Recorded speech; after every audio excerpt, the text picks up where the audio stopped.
Bom dia, pessoal. Meu nome é Jean Paulo Baiocchi. Eu sou professor de Sociologia na New York University, NYU. Eu dirijo um centro de estudos lá chamado Urban Democracy Lab e sou um cidadão brasileiro também preocupado com as coisas aqui no Brasil. Recentemente lancei um livro chamado We the Sovereign, que discute esse novo contexto internacional que nós estamos vivendo por várias partes, das ascensões às direitas. Realmente o que nós aprendemos dos anos anteriores em termos de vitórias de movimentos sociais, de governos de esquerda e como levamos isso para frente. De fora, a gente está preocupadíssimo aqui com a situação no Brasil. As coisas que os relatos que a gente lê, as coisas que a gente vê no Facebook, nos apps, são assustadoras. A desconstrução de direitos, a desconstrução de ganhos específicos que tomaram parte nesse período anterior é uma coisa muito preocupante. A gente fica muito preocupado com nossos colegas e companheiros aqui que são vítimas de ataques, são vítimas de ameaças. A liberdade acadêmica hoje no Brasil me parece sob uma ameaça, isso é uma coisa terrível para a democracia. Mesmo que você não concorde com os intelectuais, com as pessoas, não tendo um espaço de oposição, não tendo uma outra voz, é uma coisa muito perigosa, muito ruim para a democracia. Eu vejo também uma maneira muito preocupante um discurso hoje sobre as minorias, as chamadas minorias aqui no Brasil, um discurso aberto, muito feio, que legitima ações muito feias. A minha preocupação maior sobre o momento aqui no Brasil nem é tanto o que o governo vai fazer. O que me preocupa mais, realmente, é o que as pessoas vão fazer sob uma manta de legitimidade que esse discurso monstruoso dá. Eu milito numa rede internacional de solidariedade com o Brasil, com a democracia no Brasil, Defend Democracy Network, que nós somos uma rede nos Estados Unidos composto por várias pessoas de muitas entidades, universidades, muitos americanos, muitos intelectuais, e nós acompanhamos de longe, tentando primeiro divulgar aquilo que nós recebemos do Brasil, relatos, e depois tentando intervir no debate internacional. A gente acha muito importante marcar uma posição que a democracia no Brasil vale a pena, valeu a pena, tem que ser defendida e que nós estamos todos, Brasil, Índia, Turquia, Palestina, todos nós sobre a ameaça. Essa ascensão de direita que nós estamos vivendo é um ponto que a gente deve trabalhar bem, deve pensar bem a partir da nossa esquerda. Como é que a gente perdeu esse espaço? Como é que houve um descompasso tão grande entre nosso discurso, nossa política de esquerda e uma parte da vontade popular que a rejeita? Eu acho que a gente tem que fazer uma reflexão muito grande. A outra coisa, antes de, quem sabe, responder uma pergunta ou duas, é que é importante dizer também que tem uma resistência lá nos Estados Unidos ao governo Trump, uma resistência nova, liderada por jovens, liderada por imigrantes, as chamadas pessoas de cor, e que está vingando. A cidade de Chicago, hoje, 5 dos 51 vereadores são socialistas, que para os Estados Unidos é uma coisa incrível, parece ficção científica. O cara que provavelmente ganhará a nomeação do Partido Democrata se denomina socialista, que para a cultura política norte-americana é uma coisa nova, mas vem de uma resistência, de uma defesa da democracia, de uma postura de defesa de direitos, mas também de uma autorreflexão que o nosso ponto de vista de esquerda estava meio em descompasso. Os Trumps, os Bolsonaros, os Modis na Índia falam um linguajar popular, falam do povo. E o que nós oferecíamos? Boa gestão, boas ideias, mas do meu ver, pelo menos de certa forma, deixamos de falar essa linguagem popular, deixamos de tentar contestar esse espaço, e os Estados Unidos pelo menos mostra que quando se contesta, quando se vai àquela luta de ideias, tem resultados, pode ter resultados, por isso que eu continuo um pouco otimista. Sobre essas redes no exterior, não são não é uma rede, são algumas. A da qual eu participo, essa Defend Democracy Nova York, que faz parte de um esforço maior nos Estados Unidos, uma rede fixada a sede dela é na Brown University, e é um esforço baseado em universidades, muitos professores, intelectuais envolvidos, mas também em vários grupos de brasileiros fora, como o Defend Democracy Nova York, é um grupo principalmente de brasileiros não na universidade, e também de entidades sindicais, estudantis, que entendem que a nossa luta contra esse direitismo, contra esse pensamento autoritário é única e que a solidariedade tem que atravessar as fronteiras para que a gente tenha até uma frente única de defesa. É uma coisa bastante múltipla, tem, por exemplo, em Nova York, 4 ou 5 grupos distintos, com ênfases cada uma um pouco distintas, mas todos nós, principalmente em solidariedade com o Brasil e tentando aparecer na mídia, no espaço midiático internacional com nossas posições. Esse pensamento autoritário de direita é anti-intelectual, é anti-ciência, rejeita os fatos, rejeita a razão. A lógica desse discurso não é baseada na razão, é baseada em argumentos. Por exemplo, se você pensar no gabinete do Trump, tem pessoas lá que rejeitam a mudança do clima, aquecimento global. Tem pessoas no gabinete do Trump, como no gabinete do Bolsonaro, que rejeitam o aquecimento global como um fato. É uma guerra contra o iluminismo. E o anti-intelectualismo faz parte de um discurso. Bom, nós, o povo americano, fomos esquecidos pelas elites intelectuais dos Estados Unidos nas faculdades de Nova York, São Francisco. Tem uma raiva muito grande. A gente recebe assédios de vez em quando. A minha companheira, que é professora, também foi ameaçada em algum momento por razão de um evento sobre a Palestina.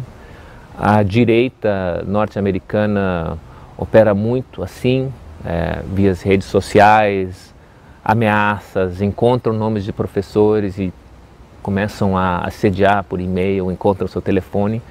É uma coisa, meio um fato da realidade. Agora, isso é desconcertante, mas do meu ponto de vista está longe daquilo que nós estamos ouvindo que está se passando no Brasil. Me encontrei com 2 professoras que tiveram que fugir do Brasil para os Estados Unidos recentemente e relatavam para mim o nível de assédio que incluía ameaças reais à vida. Isso claramente vem de uma coisa organizada, de um centro de direita, de um sentimento que os intelectuais são parte de uma elite que está conspirando contra o povo. Agora, isso foi uma coisa trabalhada, do meu ponto de vista, muito bem trabalhada pela direita. Eu acho que a gente deixou um pouco de pensar como nós, intelectuais, poderíamos intervir, poderíamos ser vistos, poderíamos ser úteis. E, de certa forma, a direita se apropriou disso e trabalhou de maneira nefasta. Como dizia, isso é uma coisa muito preocupante. Mesmo que você não concorde com as posições de professores, de intelectuais, de militantes de esquerda, militantes de movimentos, isso de perseguir pessoas por suas ideias é uma coisa que não cabe no mundo de hoje. É uma coisa muito perigosa. E uma vez que você abre isso, eu acho difícil voltar atrás. Uma vez que um professor é ameaçado pela vida, como é que um outro professor vai tomar posição? Como é que a pessoa vai se manifestar, ver uma coisa errada? Não sei se digo ou não digo porque você é perseguido. Eu acho que isso empobreceu muito mesmo a qualidade do discurso, a qualidade da democracia e a qualidade da liberdade de ter ideias diferentes aqui no Brasil. Não é um fato feito, eu acho que é uma coisa que está acontecendo, eu acho que ainda existe tempo de resistir, de mudar a onda, mas é realmente assustador, muito assustador. Isso não cabe numa democracia.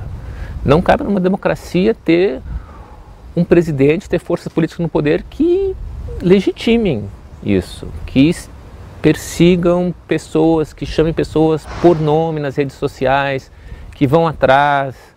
Isso é muito preocupante mesmo, deixa a gente bastante triste.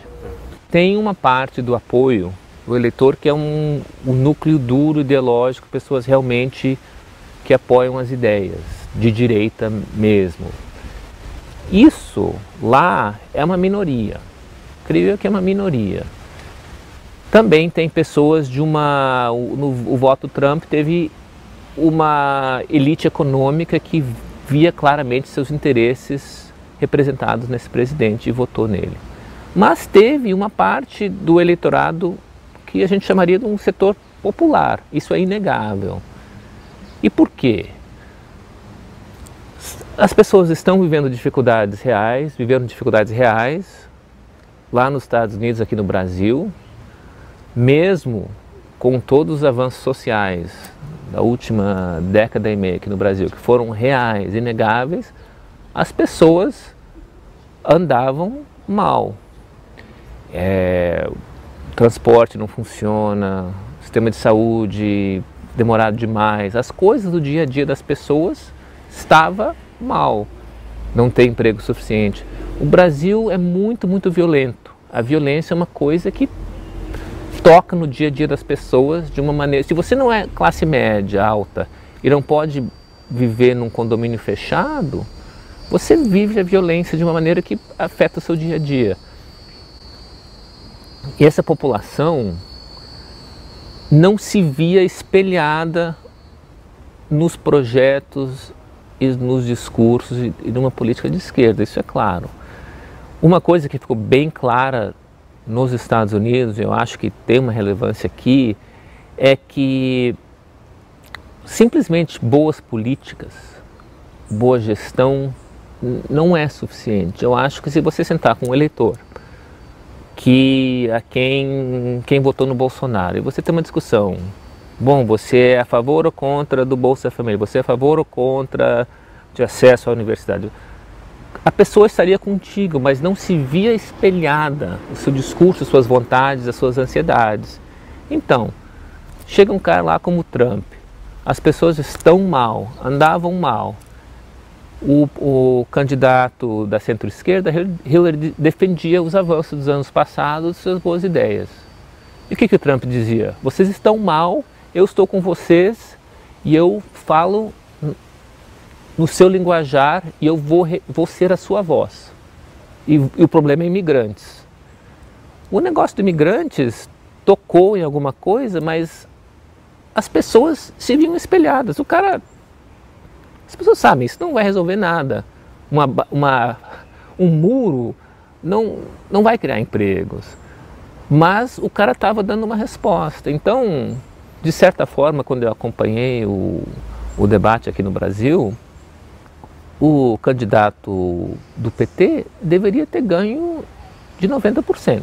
Era o candidato mais qualificado, tinha um currículo mais qualificado, tinha políticas objetivamente melhores, coerentes, mas e o outro? O outro falava da violência. Ah, tem violência, eu vou matar bandido, vou metralhar bandido. Tem direitos humanos demais, isso é o problema. E eu acho que as pessoas se viam espelhadas, a sua emoção se via espelhada nesse discurso. Não é uma resposta racional que nem vai dar resultado, mas as pessoas, poxa, o cara me entende de certa maneira. Então esse é o apelo desses populistas de direita que dá votos. O caso Trump está mostrando que, bom, dá votos, mas não tem gerado resultados. As pessoas que estavam mal estão piores. Agora nem tem seguro de saúde, a coisa está ficando ficando mais e mais difícil. O apelo dele, no entanto, de certa forma, continua, porque ele continua nesse jogo, nesses discursos. Mas, como eu disse, criou um espaço para resistência. Eu acho que no Brasil o apoio do Bolsonaro vai continuar a cair à medida que as pessoas vão ver que a sua vida não melhorou, e que isso vai implicar é que vai acirrar essa guerra de ideias. Então, cada vez que os resultados não estão vingando, o discurso escapista, os intelectuais, as feministas e os negros, vai ficar mais acirrado. Isso me preocupa. Eu vejo o apoio caindo, mas a coisa ocorrendo de maneira mais preocupante ainda. Público. Tá, obrigado. Esse livro novo se chama We the Sovereign, Nós os Soberanos, em português. Não tem editora no Brasil ainda. O livro trata de fazer um resgate das lições da esquerda latino-americana dos anos 90 e anos 2000 e tenta se posicionar a partir dos desafios que estamos vivendo hoje, frente à ascensão dessas direitas radicais e de um esvaziamento do projeto político de centro-esquerda, que de certa forma sustentava um compromisso. E que faz o argumento em defesa de uma soberania popular, uma democracia radical, como um projeto de alternativa. Esse projeto de alternativa, do meu ponto de vista, tem que partir de um bloco popular, tem que ter uma referência e uma autocrítica democrática sempre, e tem que competir no mesmo espaço. De certa forma, eu rejeito o populismo como algo necessariamente negativo neste livro. Eu não discuto muito, mas eu acho que o populismo em si não é o problema. O problema é um populismo de direita. O que seria um populismo de esquerda? O que seria um projeto popular, democrático de esquerda? E eu defendo no livro que pensar e repensar partidos, pensar e repensar instituições vai ser muito importante. Hoje eu vejo uma grande energia entre jovens. Vejo uma grande energia entre jovens em movimentos sociais que não se importam com essas instituições, porque vivem um certo desencanto com elas.